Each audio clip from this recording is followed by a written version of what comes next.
much.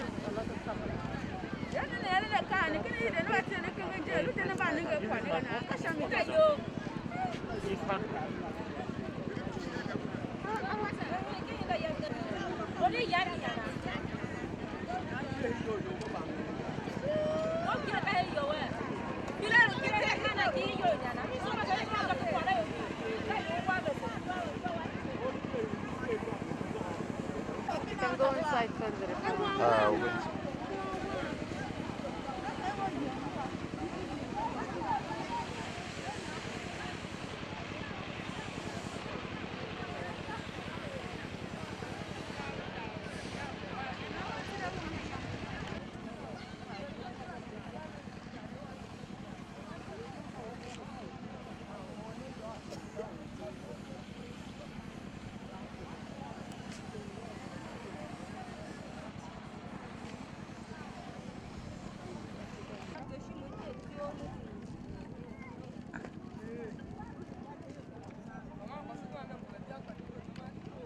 Have to chase you with concepts.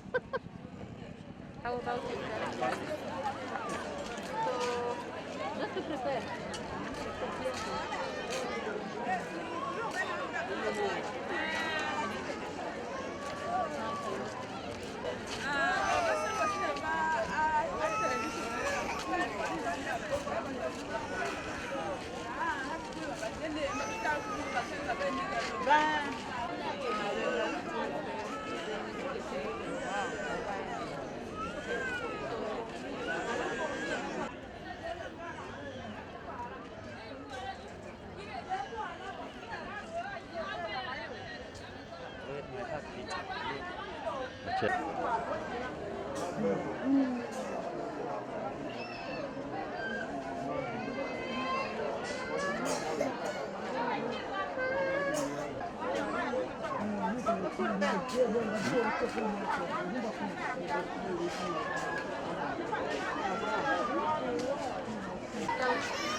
Can you tell them?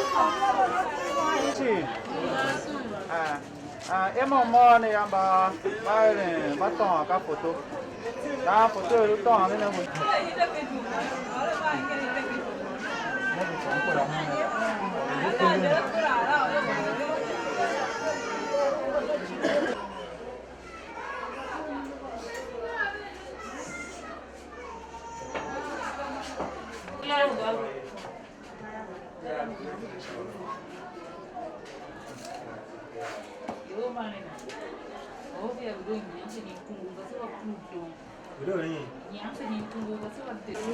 We don't need to talk to anyone.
Every few days.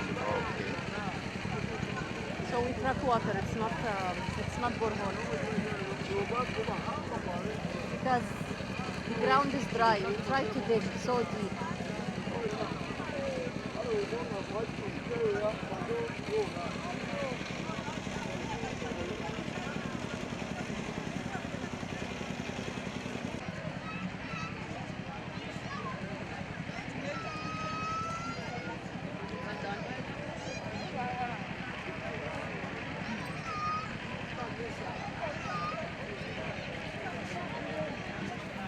The health condition is not proper because people are not well fed. The facilities in going to toilet and whatever is not fine. But we thank Doctors Without Border. They are giving us helping hand, like water situation. They are planning for our toilets. Very soon, everything will come to an end. The feeding is very poor, as I said, very, very poor. We have reached a time that people don't feed even once in a day. Children are crying. What about the hygienic condition here? Hygienic condition, we thank so many organizations. There was a time people were almost sick. Everybody was sick. They intervened in vaccination and treatment from Doctors Without Border. Everything has improved. We don't need anything more than feeding, because nobody live here so that they will come and give me money. You have to survive first before you think of other things.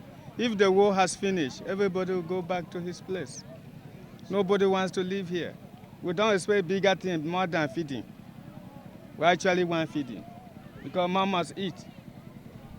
So basically, after we did an assessment in Otese around May, where we actually identified several gaps, and amongst those, we decided to intervene in those which are within our scope of activities.